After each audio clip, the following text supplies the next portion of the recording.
Good evening friends. Technical point में आप सभी लोगों का स्वागत है। 2 दिनों तक मेरी तबीयत ख़राब थी, इसलिए मैं इसके आगे का क्वेश्चन नहीं करा पाया।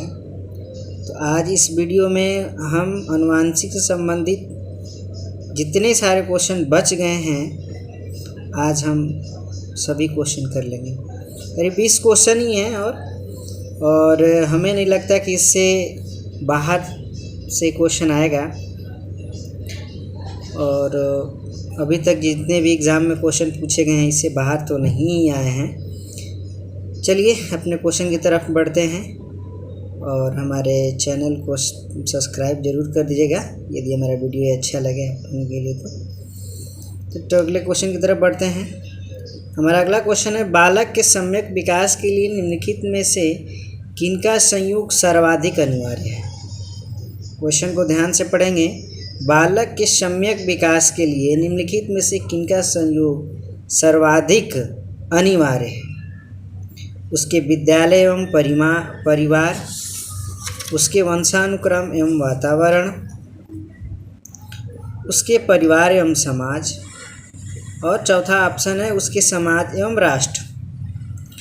तो बालक के सम्यक विकास के लिए उसके वंशानुक्रम और वातावरण इनका ही सर्वाधिक योगदान होता है, इसलिए हमारे इस क्वेश्चन का जो आंसर होगा वो होगा दूसरा।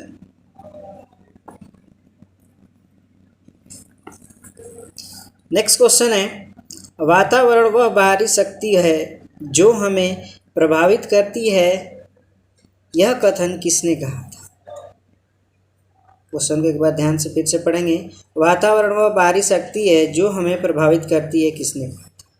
पहला ऑप्शन है वुडवर्थ, दूसरा है रास, तीसरा है एनास्टसी और चौथा है इनमें से किसी ने नहीं कहा। तो ये इम्पोर्टेंट है।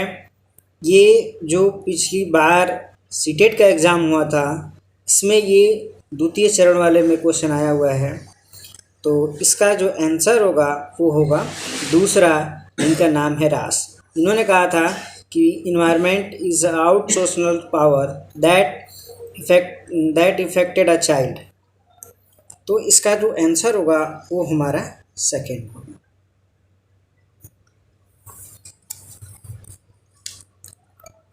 बच्चे उसी बात हमारा जो नेक्स्ट क्वेश्चन है, बच्चे उसी वातावरण में सीखते हैं जहाँ, पहला ऑप्शन है इस क्वेश्चन का, उनके अनुभव एवं भावनाओं को उचित स्थान मिले, दूसरा ऑप्शन है उन्हें खेलने का मौका मिले, तीसरा ऑप्शन है उन्हें मित्र बनाने का मौका मिले और चौथा ऑप्शन है कड़ा अनुशासन मिले।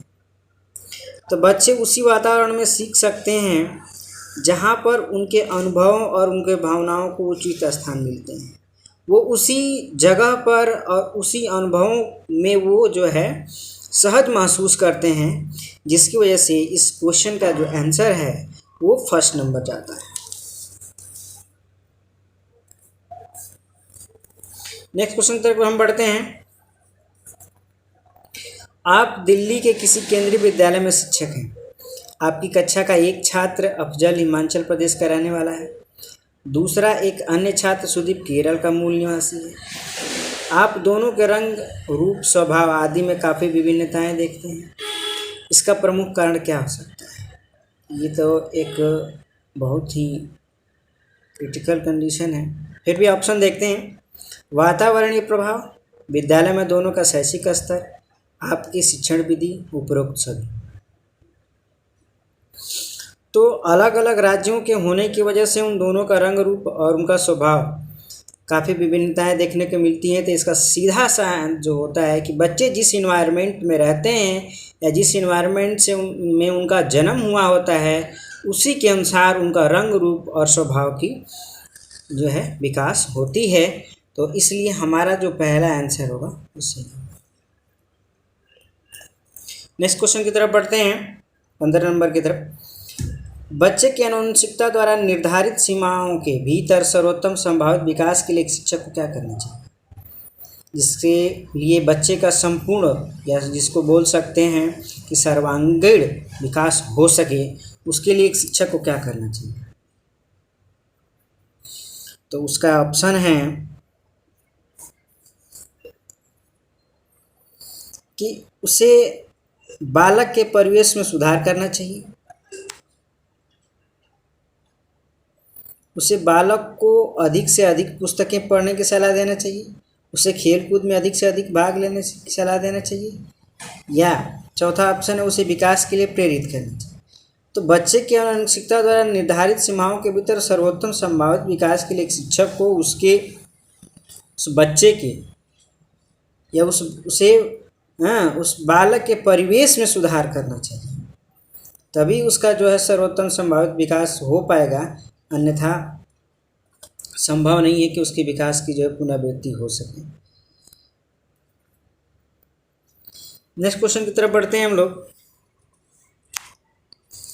देखिए, अनुवांशिक से संबंधित इससे ज़्यादा बाहर क्वेश्चन नहीं आ सकता, या इससे जितने मैं क्वेश्चन जो करा रहा हूँ इससे ज़्यादा क्रिटिकल क्वेश्चन बनते भी नहीं हैं अभी तक। एग्ज़ाम के क्वेश्चन जितने सारे एग्ज़ाम हुए मैंने उनका जो विश्लेषण किया है अभी तक, इससे मतलब ज़्यादा क्वेश्चन बाहर नहीं आए हैं। चलिए ठीक है, नेक्स्ट अपने क्वेश्चन की तरफ बढ़ते हैं। बच्चे के विकास में उसके परिवेश का जो प्रभाव उस पर पड़ता है उसे हम कहते हैं। तो बच्चे के विकास में, क्वेश्चन को फिर एक बार रिपीट करते हैं कि बच्चे के विकास में उसके परिवेश का जो प्रभाव उस पर पड़ता है उसे हम क्या कहते हैं? पहला ऑप्शन पालन पोषण, सामाजिक विकास, संवेगात्मक विकास, परिवेश के लाभ। देखिए, दो ऑप्शन तो ऐसे ही खत्म हो जा रहे हैं, सामाजिक विकास और संवेगात्मक विकास। बचते हैं दो ऑप्शन, एक है पालन पोषण और परिवेश के लाभ। तो लाभ तो यहाँ तो लाभ का कोई मतलब ही नहीं है इस क्वेश्चन से, तो पहला ऑप्शन है हमारा पालन पोषण। तो बच्चे के विकास में उसके परिवेश का जो भी प्रभाव उस पर पड़ता है उसे हम पालन पोषण कहते हैं। इस प्रकार से हमारे इस क्वेश्चन का जो आंसर होगा वो फर्स्ट होगा। चलिए नेक्स्ट क्वेश्चन की तरफ बढ़ते हैं हम लोग। परिवेश के प्रभाव कॉमा मानव के ब्लैंक और ब्लैंक दोनों चरणों में बहुत ही महत्वपूर्ण है। तो परिवेश के प्रभाव में मानव के लिए दो खाली स्थान देंगे और दोनों ही चरणों में इनका बहुत ही एक महत्वपूर्ण योगदान है। तो उसके लिए हम क्या कर सकते हैं? ऑप्शन दिया है, पहला सामाजिक कमा आर्थिक, दूसरा समाज विद्यालय में शिक्षा, या प्रसव पूर्व या प्रसव के उपरांत। तो परिवेश के प्रभाव में मानव के प्रसव पूर्व और प्रसव के उपरांत ये दोनों चरणों में ही ये बहुत ही महत्वपूर्ण होते हैं। इस प्रकार से इस क्वेश्चन का जो आंसर होगा वो होगा थर्ड नंबर। नेक्स्ट क्वेश्चन की तरफ बढ़ते हैं हम लोग। प्रत्येक छात्र स्वयं में विभिन्न है, इस तथ्य का प्रमुख कारण क्या है? यदि छात्र अपने आप में ही अलग दिखता है तो उसके कारण क्या हो सकते हैं? ये हमारा क्वेश्चन है। और ऑप्शन है फर्स्ट नंबर भौतिक वातावरण, दूसरा है सामाजिक वातावरण, तीसरा है वंशात्मक। फर्स्ट नंबर ऑप्शन देखते हैं केवल ए, दूसरा ए और बी, तीसरा ए और सी, या चौथा ए सभी हैं। तो जल्दी से फटाफट क्वेश्चन का आंसर बताइए। तो इस क्वेश्चन का जो आंसर होगा वो सभी होगा। एक छात्र के स्वयं में अलग होने का जो कारण होता है वो भौतिक जिस जो क्लाइमेट में रहता है, जहाँ वो जिस जगह पे रहता है वो वहाँ आसपास का जो है सोशो मतलब कल्चर क्या है, इन्वायरमेंट क्या है, या उसकी हेरिडिटी क्या है, उसके माता पिता से मिले हुए गुण जो भी होते हैं, ये सब जो उसको जो है एक अपने आप में अलग बनाते हैं अन्य बच्चे से। इसलिए इसका आंसर होगा ये सब।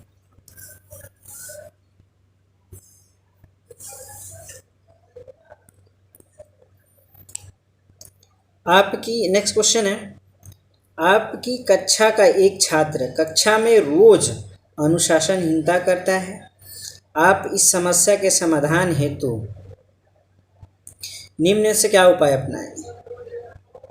यदि कोई बच्चा डेली ही आपके कक्षा में रोज अनुशासनहीनता करता है तो इस समस्या के समाधान में आप क्या करेंगे?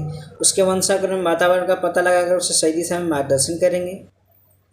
या दूसरा ऑप्शन है छात्र को रोज पीटेंगे जब तक कि वह कक्षा में अनुशासनहीनता करना नहीं छोड़ देता। तीसरा ऑप्शन है स्कूल से उसका नाम काटने के लिए प्रधानाचार्य से कहेंगे। चौथा ऑप्शन है उसको इलाज के लिए किसी अच्छे मनोचिकित्सक के पास लेकर जाएंगे। देखिए, ये अपनी जो है बुद्धि पर भी डिपेंड करता है कि यदि हम एज ए टीचर हैं क्लास में, यदि हमारे क्लास में एक बच्चा ऐसी हरकत करता है तो उस समय टीचर को संयम से उसके बारे में हम पता लगाएंगे। पहले तो वो किस वातावरण में रहता है और उसको उसकी आदत में सुधार करने के लिए उसके सही दिशा का जो है मार्गदर्शन करेंगे। इस प्रकार से हमारा जो पहला आंसर होगा वो सही होगा, ना कि उसको हम पीटेंगे या फिर उसे नाम काट के बाहर निकालने की ऐसा कोई अनुचित कार्य उठाएंगे। नेक्स्ट क्वेश्चन है, बालक क्या है, उसकी क्षमता क्या है, उसका पर्याप्त विकास क्यों नहीं हो पा रहा है, आदि प्रश्नों के उत्तरदायी तत्व होते हैं। पहला है ऑप्शन वंशानुक्रम, वातावरण। दूसरा है, तो ये क्वेश्चन अपने आप में बहुत ही कठिन भी है और नहीं भी है। बालक क्या है, उसकी क्षमता क्या है, उसका पर्याप्त विकास क्यों नहीं हो पा रहा है, तो उसका जो कारण है वो आपको नीचे दिख रहा है ऑप्शन में, बताइए फटाफट। इसके लिए देखिए दोनों फैक्टर जो है यहाँ पे जो दिए गए हैं वो दोनों ही रिस्पॉन्सिबल हैं। एक तो उसका वंशानुक्रम, किस प्रकार से उसके माता पिता के अंदर जैसे डीएनए होते हैं वही उसका जो है ट्रांसफॉर्मेशन होता है उस बच्चे के अंदर, और दूसरा कि वो जिस टाइप के इन्वायरमेंट में रहता है उसका भी पूर्ण रूप से उस पर इफेक्ट पड़ता है। तो ये दोनों ही कारण जो है रिस्पॉन्सिबल हैं। नेक्स्ट क्वेश्चन की तरफ बढ़ते हैं। आज बाल अपराध की घटनाएं बढ़ती जा रही हैं, जिसके कारण शिक्षण प्रणाली में जटिलताएं आती जा रही हैं। आपके अनुसार इसका प्रमुख कारण क्या है? बाल अपराध बढ़ने की जो घटनाएं लगातार होती जा रही हैं इसका एक मुख्य कारण भी है, जिसमें बताया गया है कि पहला है दूषित वंशानुक्रम, दूषित सामाजिक वातावरण, तीसरा है दूषित परिवेश। तो हमें अगर जहाँ तक देखा जाए तो दूषित परिवेश पहले नंबर पे आता है, दूसरे नंबर पे दूषित वंशानुक्रम और तीसरे नंबर पे दूषित सामाजिक वातावरण। इस प्रकार से इसका आंसर जो होगा वो ये सभी होगा।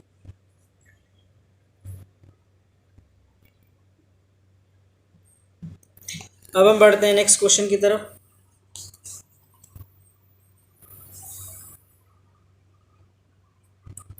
नेक्स्ट क्वेश्चन है कि विकास की वर्तमान विचारधारा में निम्नलिखित में से किसका महत्व है? विकास की वर्तमान विचारधारा में निम्नलिखित में से किसका महत्व है? केवल प्रकृति का पहला ऑप्शन है, दूसरा ऑप्शन है केवल पोषण का, तीसरा ऑप्शन है प्रकृति और पालन पोषण दोनों का, और चौथा ऑप्शन है उपरोक्त में से कोई नहीं। तो देखिए ये क्वेश्चन अपने आप में बहुत ही इम्पोर्टेंट भी है, तो इस प्रकार इस क्वेश्चन को ध्यान से देखेंगे और उसके सॉल्यूशन को भी। तो इसका जो सटीक आंसर होगा कि वर्तमान में जो विचारधारा है वो प्रकृति एवं पालन पोषण दोनों की दृष्टिकोण से महत्वपूर्ण है। चलिए अब कुछ इम्पोर्टेंट क्वेश्चन हैं जो कि आपके सामने दिख भी रहे हैं कि कौन किस साल में पूछा गया है, उनका भी विश्लेषण कर लेते हैं। ये क्वेश्चन पूछा गया सीटेट जनवरी 2012 में, और ये क्वेश्चन है कि मानव व्यक्तित्व परिणाम है। क्वेश्चन है कि मानव व्यक्तित्व परिणाम है किसका? पहला ऑप्शन है केवल आनुवंशिकता का, दूसरा पालन पोषण और शिक्षा का, तीसरा आनुवंशिकता और वातावरण की अंतःक्रिया का, चौथा है केवल वातावरण का।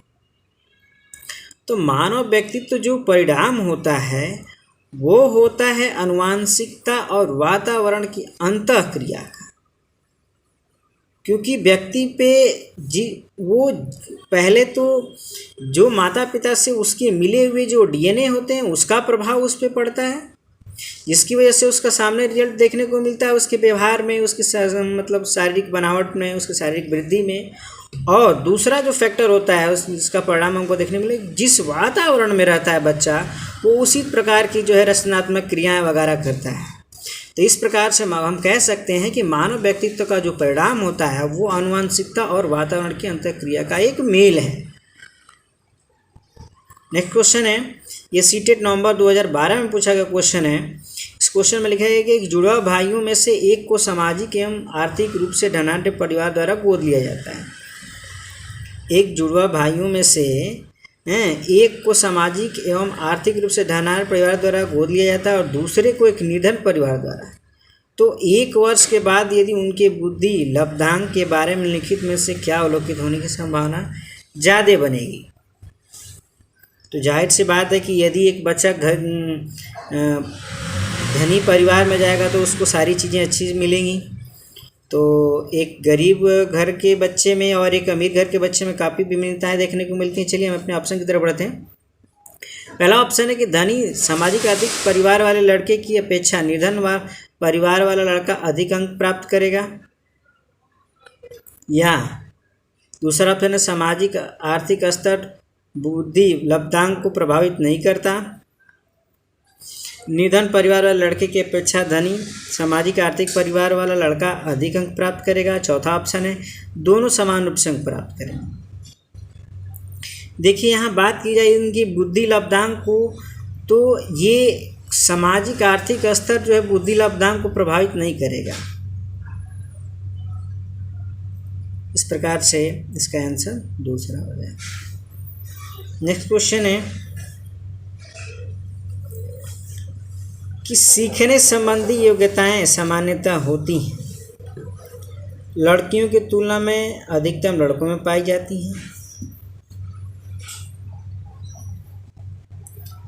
दूसरा ऑप्शन है अधिकतम उन बच्चों में पाई जाती हैं जो शहरी क्षेत्रों में अधिकतर की अपेक्षा ग्रामीण क्षेत्रों में संबंध रखता है। उन बच्चों में पाई जाती हैं विशेषतः जिनके पैतृक अभिभावक इस प्रकार की समस्याओं से ग्रसित होते हैं। और चौथा औसत से श्रेष्ठ बुद्धि वाले बच्चों में पाई जाती है। तो इस क्वेश्चन का जो सही जवाब होगा फटाफट दीजिए। तो ये जो विभिन्नताएं हैं, सीखने संबंधित योग्यताएं जो होती हैं सामान्यतः उन बच्चों में पाई जाती हैं जो विशेषतः जिनके पैतृक अभिभावक इस प्रकार की समस्याओं से ग्रसित होते हैं। नेक्स्ट क्वेश्चन है हमारा कि बच्चे के विकास में आनुवंशिकता, ये क्वेश्चन पूछा गया है सीटेट जुलाई 2013 में। बच्चे के विकास में आनुवंशिकता और वातावरण की भूमिका के बारे में निम्नलिखित में से कौन सा कथन सत्य है। आनुवंशिकता के विकास में ध्यान से देखिएगा और उसकी वातावरण की भूमिका के बारे में। आनुवंशिकता और वातावरण दोनों एक बच्चे के विकास में 50-50% की योगदान रखते हैं। दूसरा ऑप्शन है समवयस्कों और पितृक का सापेक्ष योगदान योगात्मक नहीं होता। तीसरा ऑप्शन है आनुवंशिकता और वातावरण एक साथ परिचालित नहीं होते। चौथा ऑप्शन है सहज रुझान वातावरण से संबंधित है जबकि वास्तविक विकास के लिए आनुवंशिकता जरूरी है।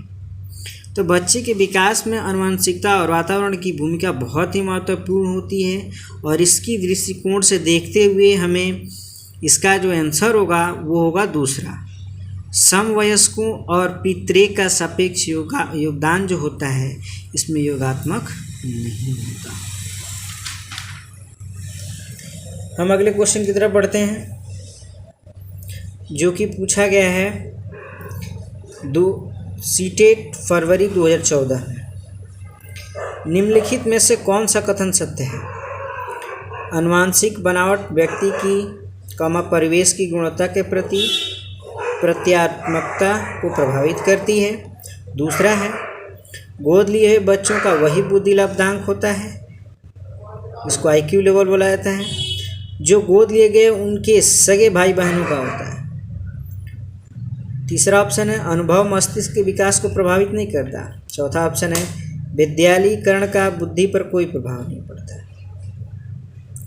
तो इसमें से जो कथन सत्य है वो है पहला, कि आनुवांशिक जो बनावट होती है व्यक्ति की परिवेश की गुणवत्ता के प्रति और प्रत्यात्मकता को प्रभावित करती है। बिल्कुल एकदम ये एक दूसरे के मतलब जो है क्या बोल सकते हैं कि पूरक बोल सकते हैं।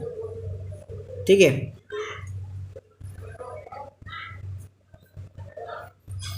चलिए क्वेश्चन और कर लेते हैं।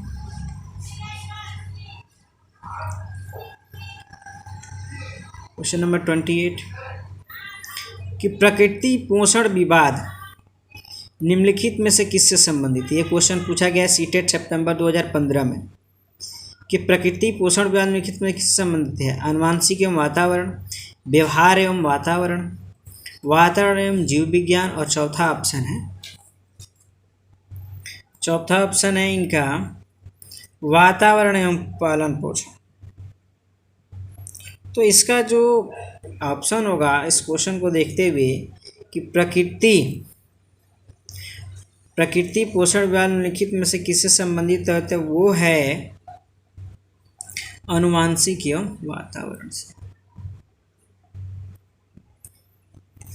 नेक्स्ट क्वेश्चन है कि प्रकृति पोषण विवाद में प्रकृति से क्या अभिप्राय है। जैसा कि पहले ऊपर सेम क्वेश्चन ही था, लेकिन थोड़ा सा इसमें डिफरेंस है कि प्रकृति पोषण विवाद जो है प्रकृति से क्या अभिप्राय है। पहला ऑप्शन है जैविक विशिष्टताएं या वंशानुक्रम सूचनाएं, दूसरा ऑप्शन है एक व्यक्ति की मूल प्रवृत्ति, तीसरा ऑप्शन है भौतिक और सामाजिक संसार की जटिल शक्तियाँ, और चौथा ऑप्शन है हमारे आसपास का वातावरण। देखिए प्रकृति पोषण जो विवाद है वो प्राकृतिक रूप से जैविक और विशिष्टताएं एवं वंशानुक्रम की सूचनाएं हैं कि उस बच्चे के अनुसार जो उसकी हेरिडिटी जो भी डीएनए वगैरह क्या पाए जाते हैं, ये सारी चीज़ें डिपेंड करती हैं, इसलिए इसका पहला आंसर सही होगा। नेक्स्ट क्वेश्चन और आखिरी क्वेश्चन है आज का इस अभ्यास का कि एक 6 वर्ष की लड़की खेल कूद में असाधारण योग्यता पर प्रदर्शित करती है। उसके माता पिता दोनों ही खिलाड़ी हैं। उसे नृत्य प्रशिक्षण जो है करने भेजते हैं और सप्ताहांत उसे प्रशिक्षण देते हैं, यानी कि उसको प्रशिक्षण यानी कि ट्रेनिंग के लिए भेजते हैं और खुद भी देते हैं उसको। बहुत संभव है कि उसकी क्षमताएं निम्नलिखित दोनों के बीच पर प्रतिक्रियाएँ परिणाम होंगी, तो बिल्कुल होंगी। पहला ऑप्शन है बुद्धि और विकास, दूसरा है स्वास्थ्य और प्रशिक्षण, और तीसरा अनुशासन और पौष्टिकता, और आनुवंशिकता और पर्यावरण। तो कोई भी चीज़ यदि बच्चे से संबंधित देखा जाए तो सबसे पहले उसकी आनुवंशिकता और उसके आसपास के पर्यावरण को देखा जाता है। इस प्रकार से इस क्वेश्चन का जो आंसर होगा वो होगा लास्ट वाला। यदि वीडियो आपको अच्छी लगी हो तो हमारा चैनल ज़रूर सब्सक्राइब करें। धन्यवाद। ये आनुवंशिक से संबंधित हमारे पास 30 क्वेश्चन थे जो कि बहुत ही महत्वपूर्ण थे, और लगभग सारे क्वेश्चन जो है समाहित थे, इसमें से बाहर नहीं क्वेश्चन आएंगे, इससे ज़्यादा बाहर।